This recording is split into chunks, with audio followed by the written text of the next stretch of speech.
Every morning you complete your daily routine. You turn on the lights, unplug your phone, use the hairdryer, or open the fridge. But do you ever stop to think about where all this energy you use is coming from? 90% of the energy we use comes from non-renewable resources, which means that we have a very finite amount of energy available for our use. Fossil fuels make up these non-renewable resources. Coal, petroleum, and natural gas are fuels that currently power the majority of America. However, the process it takes to acquire energy from these fuels is leaving more of an impact on us than we know. While they have been used abundantly for energy production for hundreds of years, they have many hazardous health and environmental effects. When coal is burned, harmful byproducts are released into the atmosphere, such as carbon dioxide, sulfur dioxide, nitrogen oxide, sulfuric acids, arsenic, and ash. This waste causes respiratory problems and heart failure for any person exposed to its pollution, basically the majority of American citizens. Environmentally speaking, retrieving coal from the earth results in a method called mountaintop removal. This is when ecosystems on top of mountains are destroyed so coal is easier to access, but this takes a toll on the surrounding environment.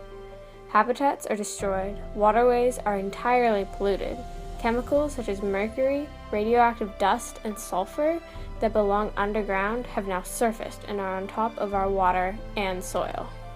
To extract natural gas and oil from the earth, energy companies use a process called hydraulic fracturing, which is more commonly known as fracking.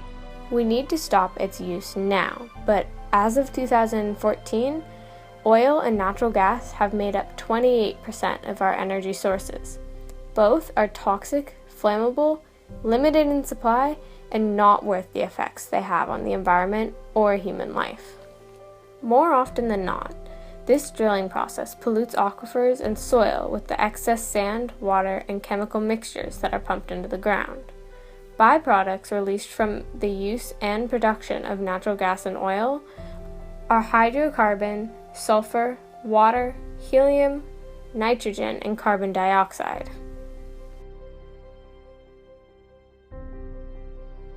What I know about fracking is that it's a deep drilling, water, pressurized source to break up ground soil to release oil that's deep underground. I know that it can also cause damage to substructure in the Earth's crust.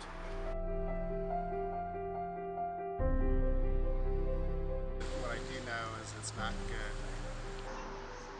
I wouldn't want them doing it next to where I live, or where I live. Not only are these gases bad for the surrounding environment and people, but they also find their way into our atmosphere. When they enter our air, they become air pollution, acid rain, and greenhouse gases, trapping heat and solar radiation in our atmosphere. Easily accessible oil is becoming harder and harder to find, so companies use more expensive and destructive methods to access the oil. Tar sands, for example, is a thick sludge containing oil.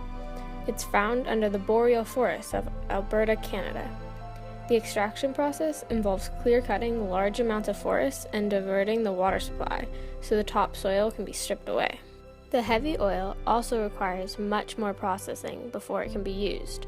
5-story-high drills are installed over the forest so it can be transported to refineries. The process releases 3 to 5 times more CO2, and 85% of the energy is lost, and it destroys entire ecosystems, so the net energy yield is very low.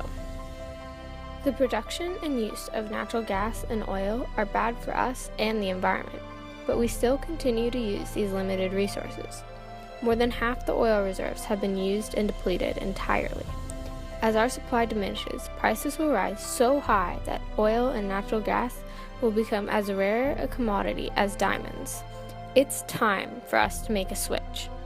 We must say that enough is enough.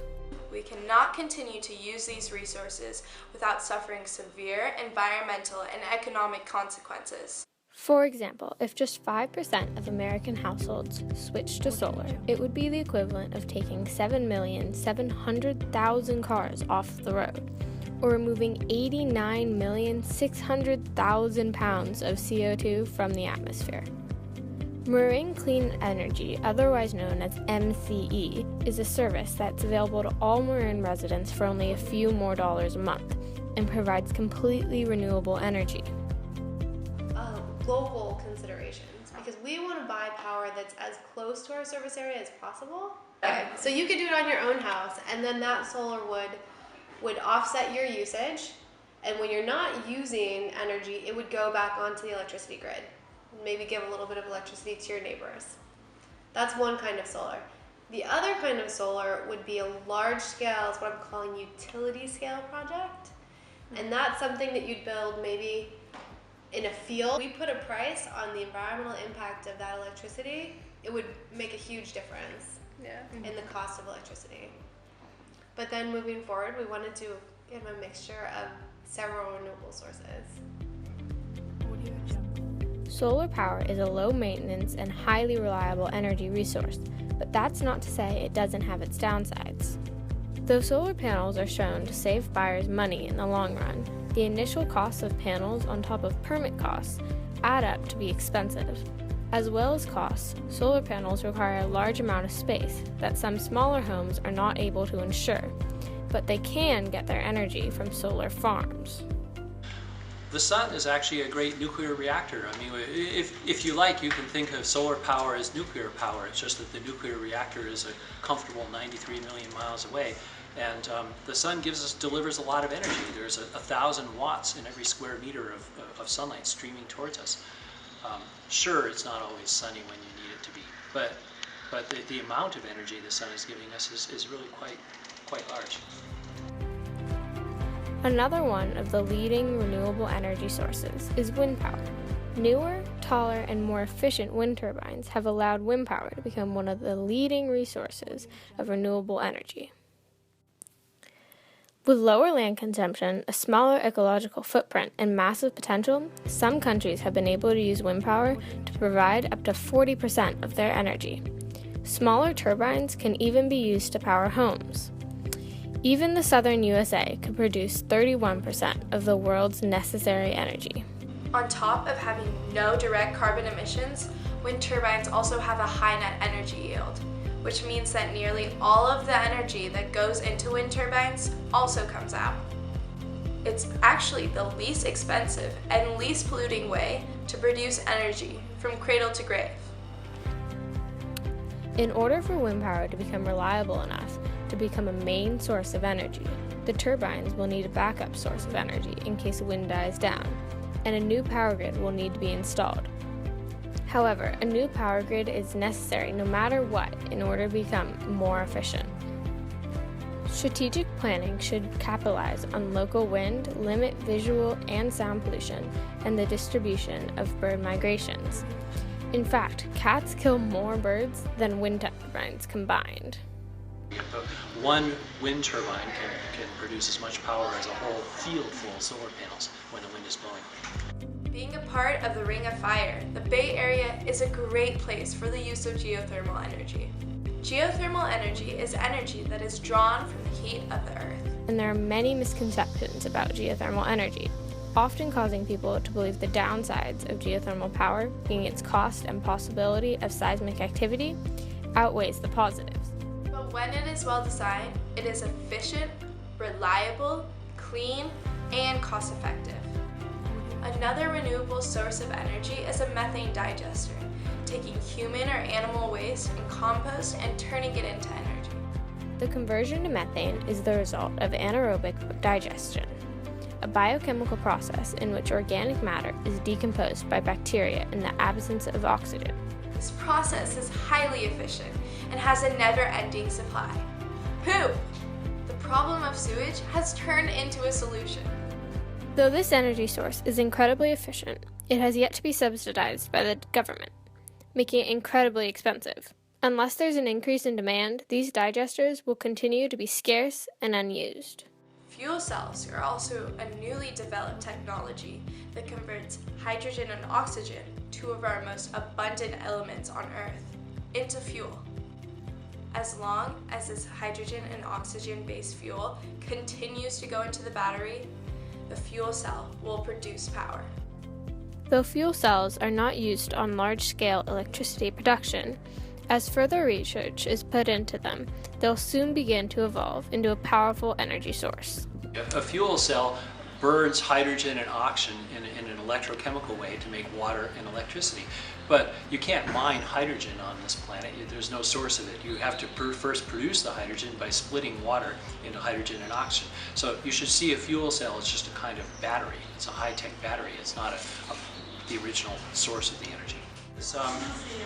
Storing the electricity you make using solar power and wind power, because the sun isn't always shining when you want power, the wind isn't always blowing where or when you want power, but you could use that electricity to split water into hydrogen and oxygen, store the hydrogen and oxygen, and then run it backwards through a fuel cell when you need power.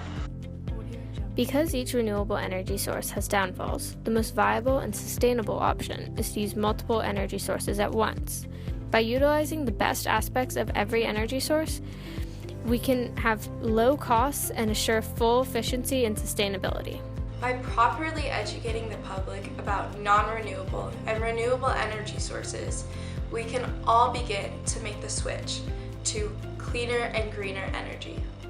Well, it's a no-brainer because non-renewable energy sources are by definition non-renewable. So even if there was no such thing as global warming, we would run out of fossil fuels eventually. Even if nuclear power was the safest and cleanest thing on Earth, we're going to run out of uranium eventually. So it's not even a discussion of whether to switch. The question is when we switch. But I think we should do it sooner rather than later. The energy you choose to use is not a choice that only impacts you. It affects the entire planet. What world do you want to leave for my generation, your children's generation? Do you want them to be able to breathe fresh air without the fear of toxic chemicals entering their lungs? Or drink water without being able to light it on fire because gas particles have entered the aquifers through dangerous drilling processes? Solar energy, wind energy, and bio-waste energies are the fuels of the future. The choice is simple and clear. You must choose to use renewable energy. Choose sustainable energy for your children and choose sustainable energy for the future.